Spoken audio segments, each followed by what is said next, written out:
What's up, everybody? I am back with some new movies to review. Continuing with this theme of Street Fighter. This video, I'll be covering my thoughts on the 1994 cult classic at this point, Street Fighter. I remember watching this as a kid, and man, little did we know until many years later how much crap was going on behind the scenes. And of course, I'm not gonna sugarcoat it here, but this movie definitely falls in the realm of so bad is good kind of category. It's just the sheer entertainment, and mostly coming from Raul Julia, who plays M. Bison in this. And man, does he hammer it up, and he does it in the best way possible. And to this day, has one of the most classic bad guy lines of all time. The day Bison graced your village was the most important day of your life. But for me, it was Tuesday. Golly, it's just like, you know, the context of that scene is just like, oh, God, it's so good, so brilliant of a line. I don't know if it's just the script writers who made that line, or it's something Raul Julia came up with, but either way, that line was sold immensely. This was directed by Stephen E. D'Souza, who made movies like Commando, The Running Man, the first two Die Hard films, Judge Dredd, 48 Hours. Man, you would have thought this wouldn't have been as bad as it was, but I will be going over what went on behind the scenes in case you do not know. But I'm gonna get through like the I'll go over the cast, then I will go over at least, because I don't want to end up forgetting. Then I'll go with like the main story. So yeah, one of the biggest stars of the 90s, Jean-Claude Van Damme playing Guile. Ming-Na Wen, who I didn't even recognize, that was Mulan, which I don't think Mulan came. I think Mulan came on after this.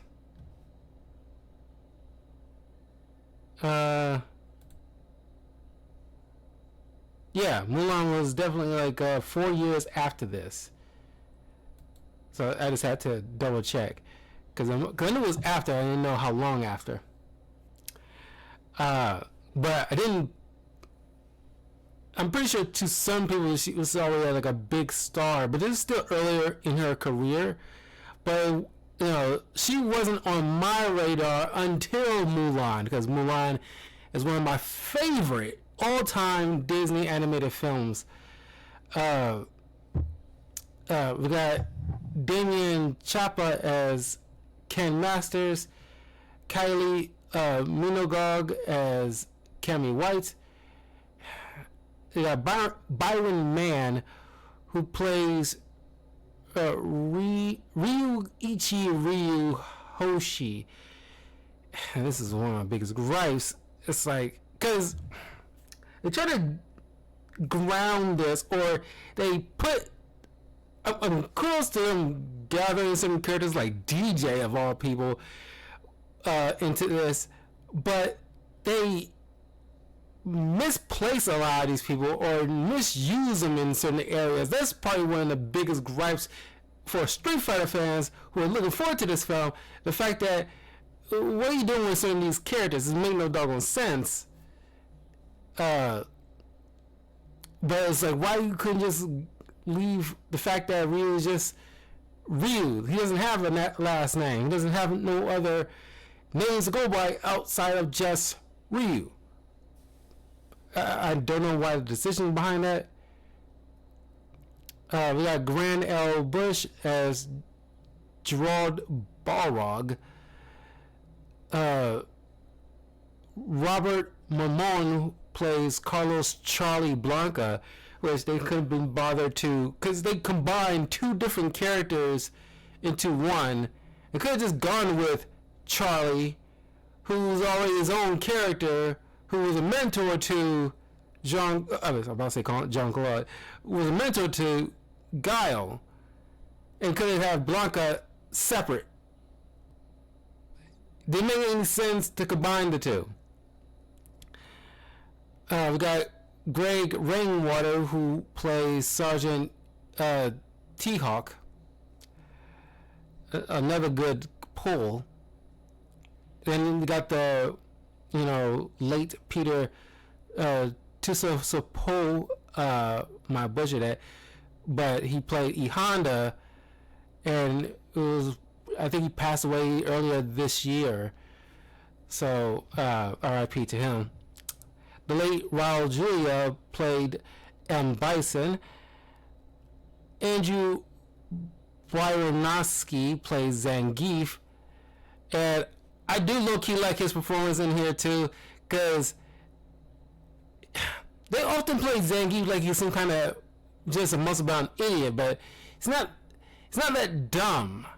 He's probably more of like a showman, and kind of like Thor in a way, in terms of, yeah, or like how what's his name played Aquaman, crap, blank on his freaking name, crap, crap.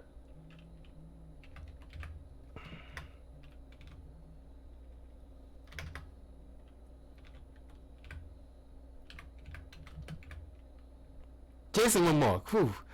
Holy crap.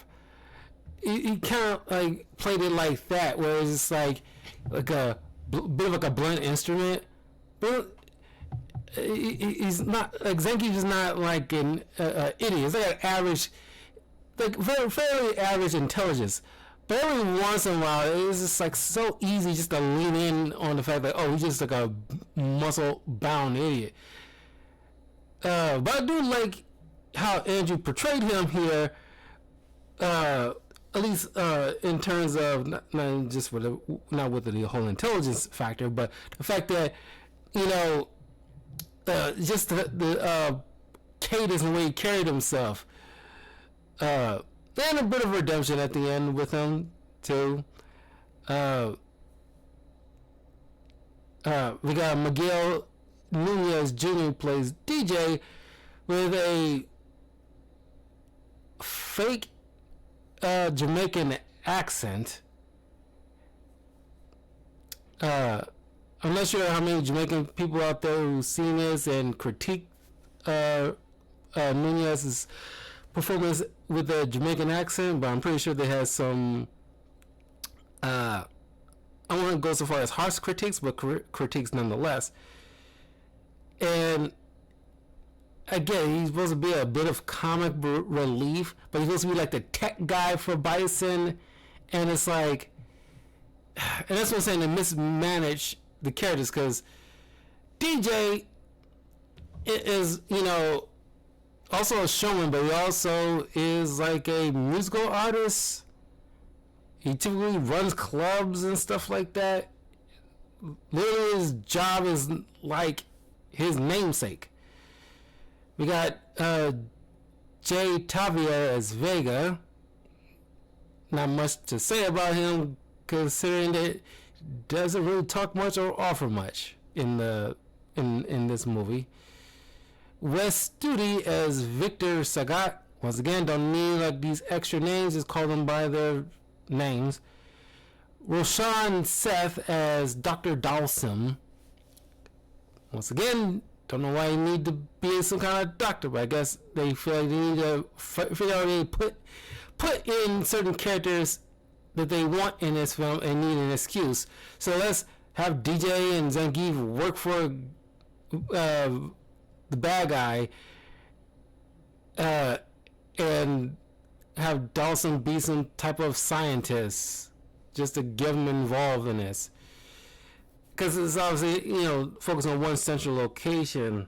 Because unlike the animated films, where you can have more leeway with having these fighters meet in certain locales, whereas organically, and you can actually get them in the right positions where they need to be. Like, go to like a city, a nightclub, and you meet DJ, or you travel to India and you pass by some kind of bazaar, you bump into Dalsim while he's practicing yoga. Got no yoga reference.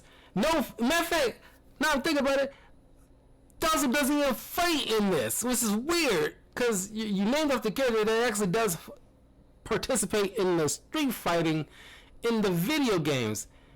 And it's just like, why do you hire an actor and you don't even get him to actually fight? And they didn't make a video game based off the movie itself. Never played it myself, but I've seen it online, and that's partially why there's so much. At least one of the reasons why there's so much trouble trying to get this out on time, because they were trying to meet certain dates and things kept getting held up or going wrong, which I'll go into in a second. But I also want to take a moment to point out this character named this actor named Kenya Sawada, who plays Captain Sawada, who they have to dub his voice. You could tell it's obviously dubbed because the guy, I guess, could not speak English. Don't know why you hired an actor who couldn't speak at least semi-fluid English, that you had so much so that you have to force dubbing on him. That was weird because you didn't pick that up before you started shooting the thing. It's so weird.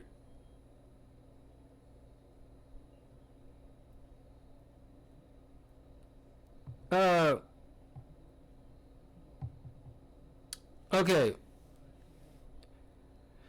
1994 Street Fighter movie production was plagued by chaos, including filming in a poorly scouted Thailand with extreme weather, government issues, and a leaky set.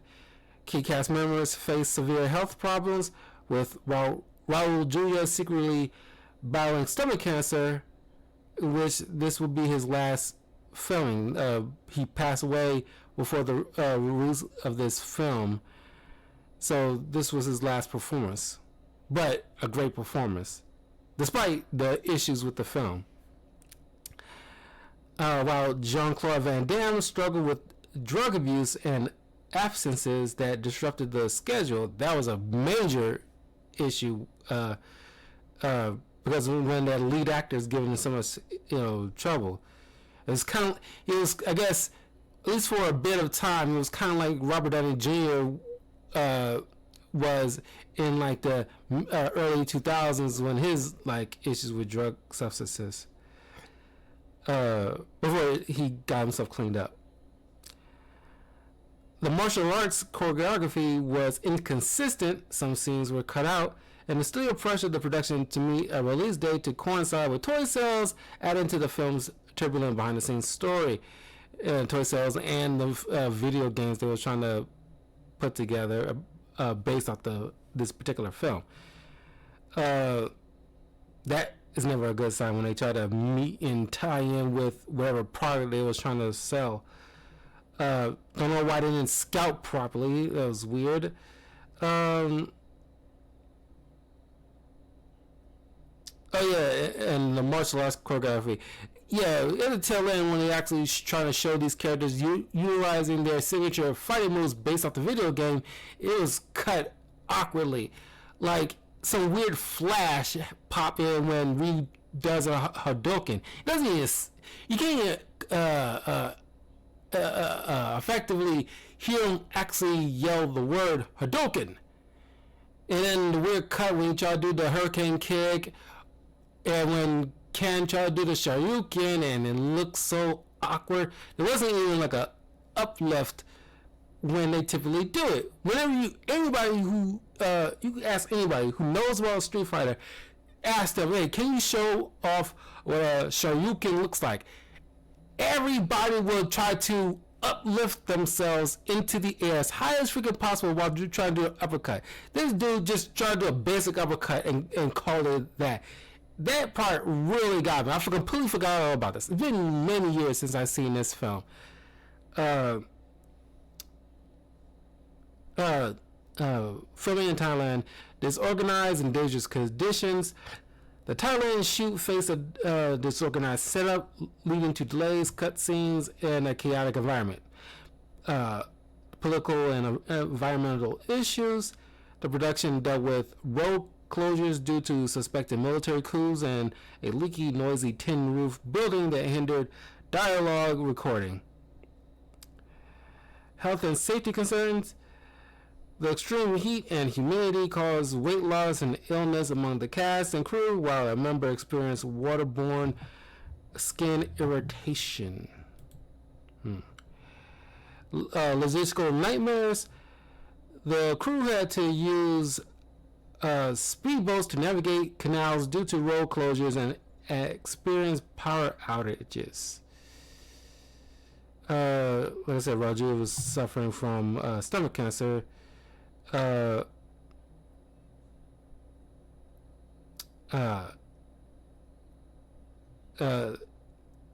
Director Steven Souza confirmed Van Damme's drug use and constant absences, which led to frequent scheduling changes and the need to film improvised scenes. The martial arts trainer was unaware of the distinct fighting styles of the game's characters, leading to inconsistent and inadequately trained fight scenes for the actors. And it's like, this guy didn't know what you guys were filming. It's like you pulled somebody randomly when you just started to shoot, and you tell like, hey, train these people. It's like, yeah, you know, it's like, I find it impossible how he doesn't know, okay, we'll bring you on to train these people how to fight distinct fighting styles based off a video game that's very popular. So let's try to, get them a little consistent with it, and couldn't figure that out. That seems weird. Tight deadlines. The studio insisted on adhering to the original release date due to align with the toy buying season, which left little flexibility in the production schedule. Toy-driven script changes. Toy manufacturer Hasbro requested the inclusion of a tank, leading to a scene being written specifically to sell their G.I. Joe product, even though tanks weren't a feature in the game. Outcome. Despite the tumultuous production, the film was a box office success and has gained a cult following for its unique blend of chaos, camp, and iconic performances. The film was Raul Julia's final role, and he died before its release. It is dedicated to his memory. And also, bonus knowledge, because I only found this out like maybe a year or so ago, where Jean-Claude Van Damme, while on those benders, he and the actress who played Cammy in the movie was having like a bit of an affair, because I don't know if, because I'm pretty sure she was technically single at the time, but he probably was with somebody. Because I looked up the actress, because she was 2 years prior to this movie, she was with somebody, but that relationship fell through. And it wasn't until maybe a couple years after this film she started dating somebody very seriously. So I'm pretty sure during that period she was probably like not seriously dealing with anybody at the time. So she probably, while doing the filming or when they weren't filming, or a combination of the two, Jean-Claude and this girl was hooking up during this period. So I'm pretty sure there's had to be some kind of documentary about this, behind the scenes about this movie, because I would thoroughly want to check that out. But I just thought I put out the information here so you guys, in case you don't know, you are in the know now. And knowing is half the battle. Anyway, uh, uh, the movie set in the fictitious nation of Shadowloo. You know, in the game is a crime syndicate, not an actual location. Um, uh, Bison kidnapped 63, AN uh, relief workers and holding them hostage for Guile to tell his superiors to transfer 60, not 60, it was like, it was in the billions, like 20 billion to a Swiss bank account. If he doesn't do it in 3 days, he will annihilate the hostages. And of course, Guile is on his own personal vendetta, which matches somewhat in the video game's lore that Bison, well, in the game, Bison secretly killed Charlie, while in the movie, 1994 movie, we see Charlie get kidnapped and experimented on and end up turning into Blanca, because Bison has global takeover in mind, and he wants to build his own subservient creature, hybrid man of super soldiers, with Blanca being the first test subject. And Dawson is responsible to make sure he's psychologically he is wired to be just like a beast in a sense. But he slipped in some nice stuff in the visual components just to keep his level of humanity. We see Chun-Li, who's a reporter, because they're all trying to do like a Lois Lane thing, or April O'Neil type of thing. Instead of having her as an Interpol agent, which she is in the not comics, comics too, but in the video games, she's an Interpol agent, but she is just some kind of she got into journalism so she can have some kind of excuse to get in close in dangerous areas, to get involved and get close to taking out Bison, because 20 years ago he showed up at her village, when he was just a common drug lord, but then got fended off by her father, who took a ragtag group of people to fight him off. But in the ensuing chaos, he ends up killing Chun-Li's father. And eventually she came across, after learning how to fight, she came across Balrog and E. Honda, whose careers were ruined because of Shadowloo, and by extension, Bison. And that is just pitiful excuse, in my opinion, to try to get them involved, because you already had a built-in excuse to get at least Balrog. And I can let E. Honda slide a bit, but Balrog has always been closely entrenched in the world of Shadowloo, as being, because we got Sagat and Vega working for him like they've done before. But done this because at least Sagat for a little bit before he, wised up. But Sagat, Vega, Balrog are Bison's personal bodyguards for a period of time for Sagat, but currently for the others. But they got Balrog as Chun-Li's cameraman. It was, I didn't care for that. And they cast a guy because E Honda is Japanese. They cast a Hawaiian. I'm not saying like they're acting, but it's just there are certain characters that are a distinct nationality that it behooves you to make sure you get a person of that nationality. It's like yeah, I'm pretty sure the actor was great. Yeah, no shade to him, but it's just I'm don't know what the audition was. I mean, maybe he was like the best out of all of them in the audition for the role, but you know, I'm pretty sure you can get like any sumo size kind of guy who's of Japanese origin to play this role. It's I don't know. It's weird.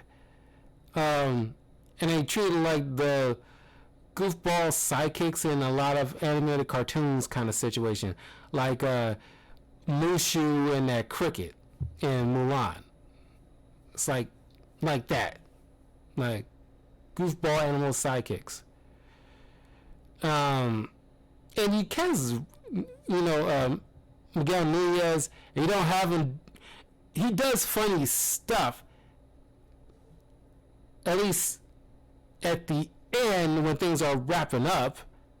That's where I got the most laughs out of him. But the guy is a comedian, he's a comedian, but he's been in funny stuff. But it's just like he seems wasted in this.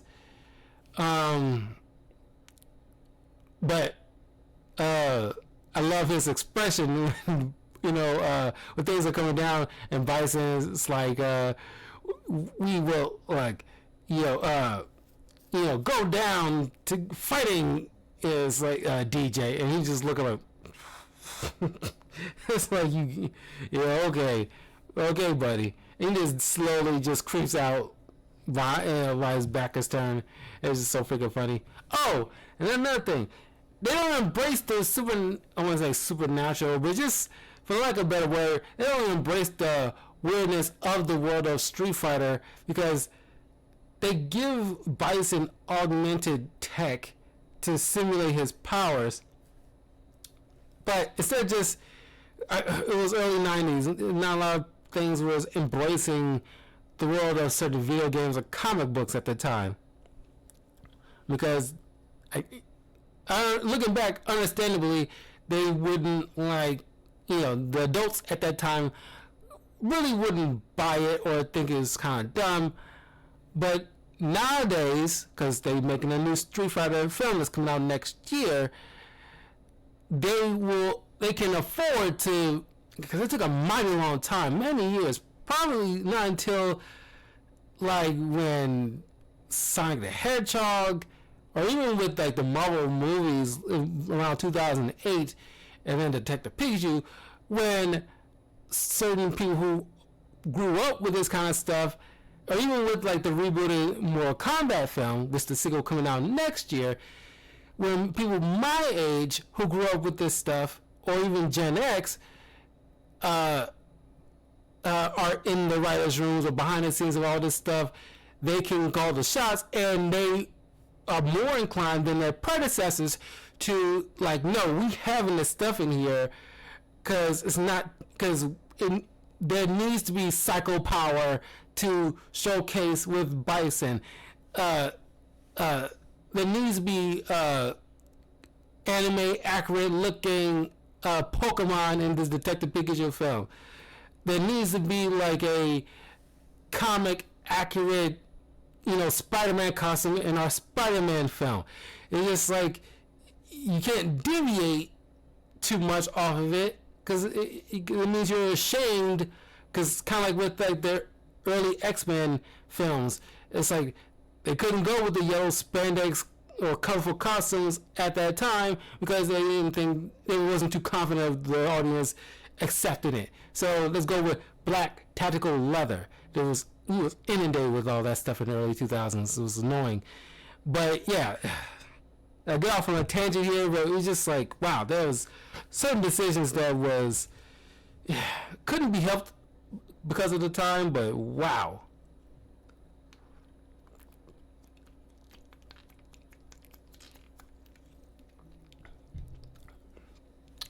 So anyway, so we also meet up with Ken and Ryu, who we get a brief mention about them learning from their master, but at the time I don't think Goken was a thing yet. But they're con artists, fake arms dealers, not arms dealers, but selling fake weapons for a quick buck. And it's like, I think that was the most insulting, because Ken and Ryu is probably like the headliners of Street Fighter altogether. And I'm just like, it's like, why are you mucking it up? They couldn't just be wandering Street Fighters. And, like I said, I'm pretty sure the new Street Fighter movie next year, they will stay true to the source material. There's a lot of futzing with like the Ken and I stories with a lot of these characters. I'm just amazed they managed to balance so well with so many of the characters, because I think each of these, even with the animated films, each of these Street Fighter films, and even like the worst Street Fighter film in my opinion, Legends of Chun-Li, which I didn't put on the list because I could not bring myself to watch that again. I remember watching it at least 2 times back in the day when it was out on cable, because I didn't go to the theater to see it, but I heard it was bad. But when I saw it for myself, I was like, yeah, this is terrible. Bland at best. And that derailed altogether. Although it was smart casting to, cast the actress who was on Smallville to be Chun-Li, who played Lana Lang. But outside of that, it just seems like, the point I was getting at, each of these films, they gotta have some kind of focal character leading this. Like, this movie is pretty much like a Guile-centered story, and everybody's pretty much like supporting characters to him because he's the primary. In like the animated Street Fighter films that I reviewed last week, there's primarily like a Ken and Ryu type of led thing. It's typically they usually almost are. Legends of Chun-Li, she's the primary. Even though the movie sucked, but the point is, like, I think that's how you gotta do it when, like, you deal with a source material that got so many iconic characters. It's tough enough trying to balance them all. This movie technically did good with balancing all these characters, because there's got to be a headline. There got to be some kind of hierarchy, and in this situation, Guile is and Bison is the head hierarchy.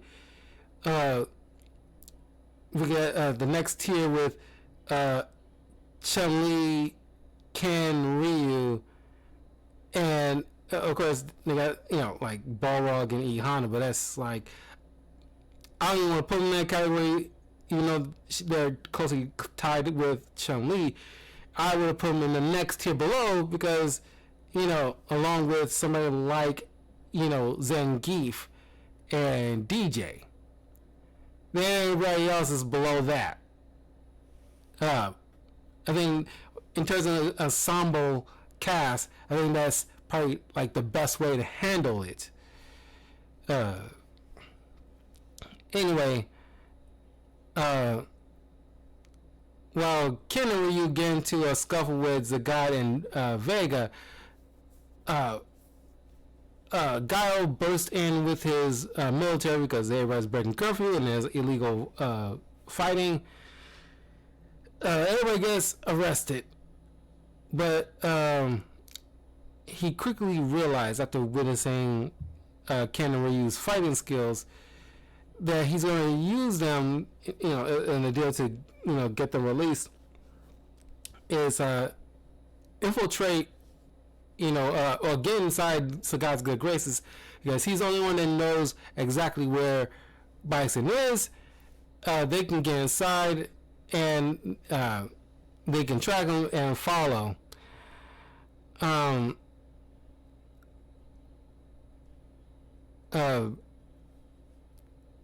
Doing a failed attempt trying to take out Bison, Chun-Li, Balrog, and Ihana gets captured, and leading to like a scene with Chun-Li and Bison, which is like an amazing, dialogue between the two of them. And like I said, Raul Julia is like the star in this because his performance outpaces everybody. Everybody, for the most part, did okay, despite Jean-Claude's cocaine binges. He still put in like a pretty good performance, as well as Min-Na Wen. Ken and Ryu's actors, they were fine. I think that the others, kind of outshine them.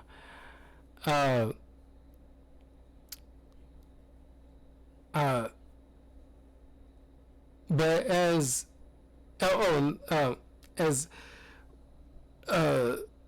Guile, Cammy is gathering up their troops to go mount a rescue mission,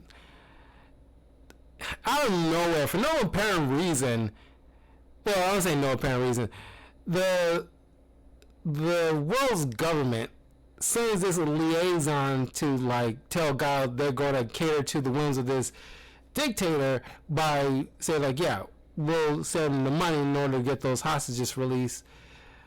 But this leads to, it's kind of stupid. It was like, why would you think, as Guile pointed out, what's the time from the next one kidnap somebody else and ask for $60 billion?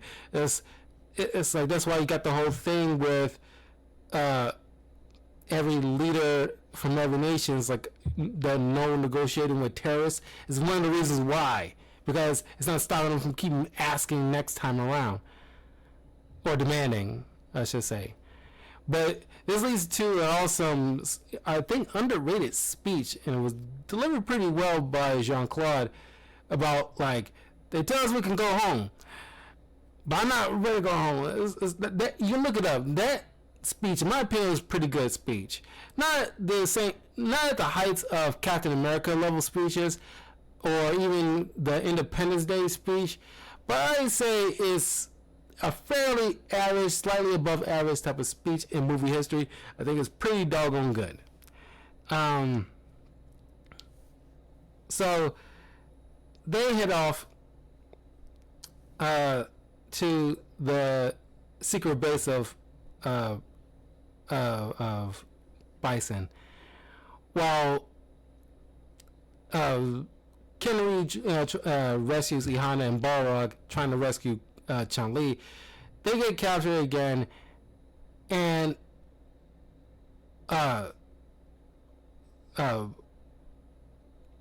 Guile sneaks in, finds Blanca / Charlie, and Dawson, and tells him what's going on. So he sneaks in. A fight ensues between Guile and Bison, while everybody's trying to get the hostages out. You see like a fight between Ihana and Zangief, which seems fitting because they're the two of the biggest guys there, and there's whole, obviously a joke with the whole making them look like kaijus fighting each other. And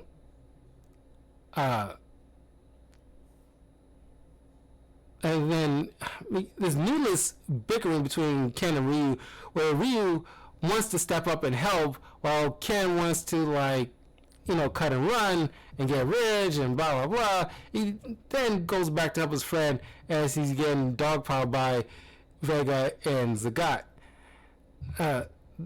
Of course, they stop them, and then after DJ tells Zangief, who somehow is completely clueless, like I said, they play him like he's a complete idiot, tells him that, Bison's actually the villain, stupid. Why would you think every other nation came together to come stop him? And he's like, Bison is the bad guy? And then, of course, like I said, he reduced himself to help the hostages make their escape. And then, of course, like, we get to see, out of all the unique movies we get to see, from, like, video game characters these guys are based off of, at least with somebody like Jean-Claude Van Damme, he's probably the only one in live action that we actually see pull off without without, like, some kind of effects, wire work, or whatever. Because I'm willing to buy, when he was doing those flash kicks, he was actually pulling off a flash kick in real life, because Jean-Claude can do these kind of flips. He just gotta be careful not to actually hit Raul Julia.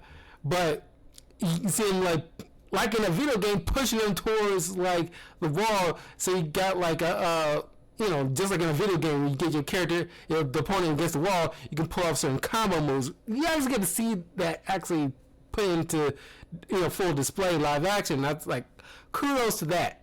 There are instances where they actually embrace the video game world. Also, on Bison's little console control, there's actually arcade buttons and a stick there somewhere controlling certain equipment. I don't know why they do that, but part of me is like, okay, that was kind of fun. I'm not sure if it's some kind of in-joke or just something for the video game nerds watching this at the time. But Bison gets kicked into a bunch of monitors, seemingly electrocuted, seemingly died, but he didn't die. While everybody make their escape as Shia LaBeouf has been put, out to pasture. And everybody does their little signature pose, which honestly, that's also a nice touch. Everybody do their signature, like a signature pose based off the characters' win poses. And that was Street Fighter 1994. It's campy, like I said, it's still fun, it's entertaining, it's not taken too seriously, but I think with the new movie coming up, I think they want to embrace the world, and not go, because that's what gets on my skin. When you're trying to adapt a certain IP from like a video game or anime, you don't trust your audience and give them what they want, because you gotta embrace it. The audience the fans of the IP will just naturally come, and because you're making this for them. All the people who are not aware of this will just come by osmosis or through word of mouth or something like that. It will grow. And I just want to embrace the world of Street Fighter, like actually pulling off like live Hadoukens, sonic booms, flash kicks, Psycho Crushers. I want to see Zangief actually, because you don't see Zangief actually power drive anybody. I do think it would be kind of fun. I doubt they'll actually do it, because I'm not sure if it's just like just for the fans who know this or in the know of this, the term Cheddar Geef, I think it's kind of geared towards like Marvel vs. Capcom, because that's where it was, I think, originated from. But it'd be kind of cool to do some kind of Cheddar Geef reference. If you look it up, you'll know what I'm talking about, because it's like a in joke with Street Fighter fans. But yeah, the cast for the new ones looks great. Like I said, I just want them to embrace the world. Don't be shy. Don't try to ground everything. Not everything needs, maybe some, level of groundness, but that shouldn't be like the overall bulk of it. The bulk of it should be just embracing the world and have certain level of groundedness just to, keep it from turning into what the Fast and Furious films have turned into, where it's just no logic whatsoever and physics be damned. Anyway, those, like I said, I have fun with this despite my grievances. You'd be hard pressed to find anybody to not just admit about the issues with this film, but it's just a fun time, irregardless. Just like with Batman and Robin, for me, it's just like a fun time watching it. Batman and Robin still remains my favorite bad movie of all time. I still have enjoyment every time I watch it. But anyway, leave a comment below. Let me know what you guys think of Street Fighter 1994. The next one we're going to be reviewing is the anime film based off of Street Fighter 4 video game, The Ties That Bind. And then I got one more Street Fighter film that we'll review next week before we start off the Halloween season. So anyway, leave a comment below. Let me know what you guys think, and I will see you all soon. Peace.